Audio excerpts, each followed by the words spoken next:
Samantala, mga katutubo sa Sagada Mountain Province magsasagawa ng ritual para sa nalalabing turista na nakakulong sa Sumaging Cave.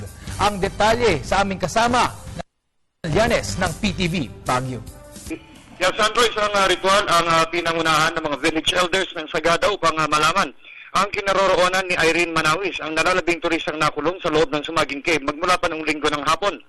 Batay sa paniniwala ng mga katutubo doon, malaking tulong ang katutubong ritual ng pag-alay ng native na baboy upang malaman ang kasalukuyang sitwasyon ni Irene na siya ring isinagawa sa 3 pang mga turista at guides na kabilang sa mga nakulong sa nasabing kuweba.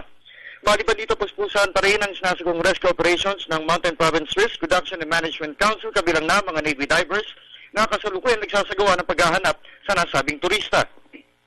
Samantala, naging malaking tulong ang mga naipatayong water rain gauges sa iba't ibang waterways ng Cordillera upang matyagaan ang sukat at bilis ng daloy ng tubig dito.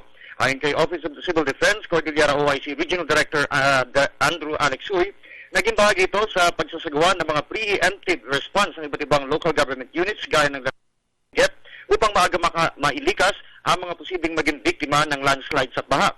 Maging ang interactive geohazard maps ay nagbigay din ng napapanahon at mahalagang impormasyon sa monitoring ng kasalukuyang estado ng mga landslide prone areas sa resyong Cordillera. Sa ngayon, unti-unti nang umupa ang pagbuhos ng ulan sa lungsod ng Baguio, lalawigan ng Benguet at iba pang lugar sa resyong Cordillera. Mula sa lungsod ng Baguio, para sa Telebisyon ng Bayan, Jonathan Llanes.